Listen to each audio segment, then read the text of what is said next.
ఇప్పుడు ఇంతగా మాట్లాడుతున్నాడు కదా, ఈ రోజులో వరుస పెట్టి series of stories daily banner items ఈనాడులో వస్తున్నవి. ఏంటే నీ భూమి నీది కాదు పోయింది, ఇంకా దానికి ఏదో హెడ్డింగ్లు బ్యానర్ హెడ్డింగ్లు అన్నీ పెడుతున్నారు.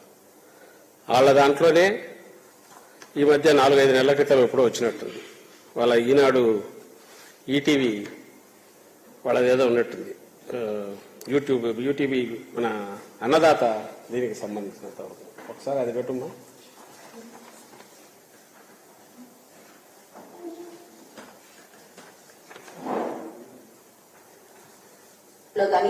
భూ యజమానులకు భద్రత కల్పించే టైటిల్ గ్యారంటీ చట్టం భవిష్యత్తులో రాబోతోంది.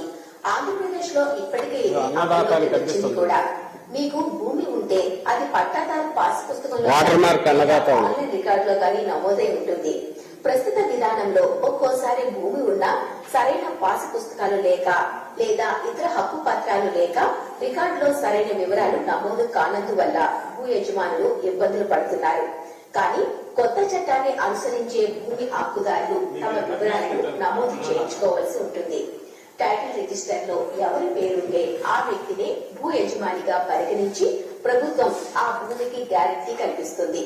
టైటిల్ గ్యారంటీ చట్టం పూర్తి వివరాల గురించి హైదరాబాద్ కు చెందిన ప్రముఖ భూ చట్టాల నిపుణులు ఎం సునీల్ కుమార్ నుంచి తెలుసుకుందాం. అంతేకాదు, ఈ రికార్డులో ఉన్న వివరాలకి గవర్నమెంటే గ్యారంటీ ఇస్తుంది. ప్రభుత్వ హామీ ఉంటుంది కాబట్టి ఆ రిజిస్టర్ లో మన పేరు వచ్చిన తర్వాత కూడా ఏదన్నా కష్టం నష్టం కలిగి ఆ భూమి మీద హక్కు కోల్పోవాల్సి వస్తే కనుక ఇన్సూరెన్స్ డబ్బులు వస్తాయి. దాన్ని టైటిల్ ఇన్సూరెన్స్ అంటారు. ఈ రోజున మనం ఒక కారు కొనుక్కున్నప్పుడు, ఒక బైక్ కొనుక్కున్నప్పుడు ఇన్సూరెన్స్ చెల్లిస్తాం. ఆ కారుకో బైక్ మన ప్రమేయం ఉన్నా, మన తప్పుగా వేసుకున్న ఏదైనా నష్టం జరిగితే ఇన్సూరెన్స్ కంపెనీ వాళ్ళు కొంత డబ్బు చెల్లిస్తారు.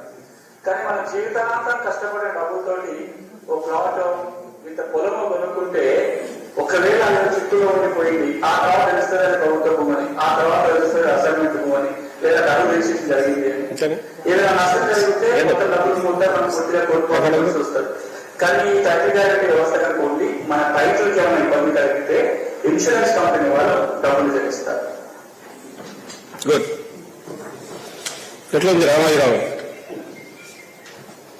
మీదే కానీ బహుశా మాకు దొరికిందని తెలిసినట్టుంది. తీసేసినాడు ఇప్పుడు యూట్యూబ్ నుంచి, ఇప్పుడే తొలగించినాడు. ఎంతసేపు అయింది? ఇప్పుడైనా 20 minutes అయింది. ఉప్పు అందినట్టుంది. ఇది వీళ్ళకి దొరికింది వైఎస్ఆర్సీపీ వాళ్ళకని. లేదా తీసారా? ఓకే, ఇంకా రాదు. డౌన్లోడ్ చేసినా ఇస్తాం. దానికి స్క్రీన్ షాట్ కూడా తీసినట్టున్నారుగా. స్క్రీన్ షాట్ ఉందా? స్క్రీన్ షాట్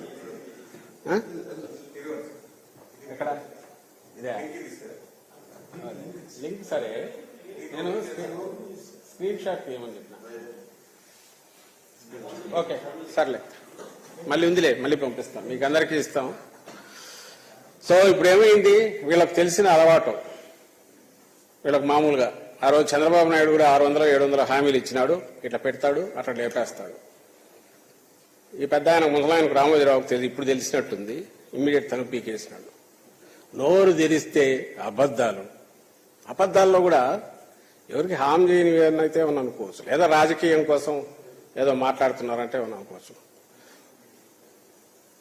ప్రజలకు సంబంధించినంత వరకు వాళ్ళ ఆస్తిపాస్తులకు, వాళ్ళ ఆలోచనల్లోనూ వ్యవస్థల మీదే నమ్మకం పోయేలాగా, భయం పుట్టేలాగా విష ప్రచారం చేయడం అనేది అంతకంటే ఘోరం, పాపం వేరే ఉంటుందా? నేను స్ట్రైట్ అందరిని వీళ్ళనే అడుగుతున్నా.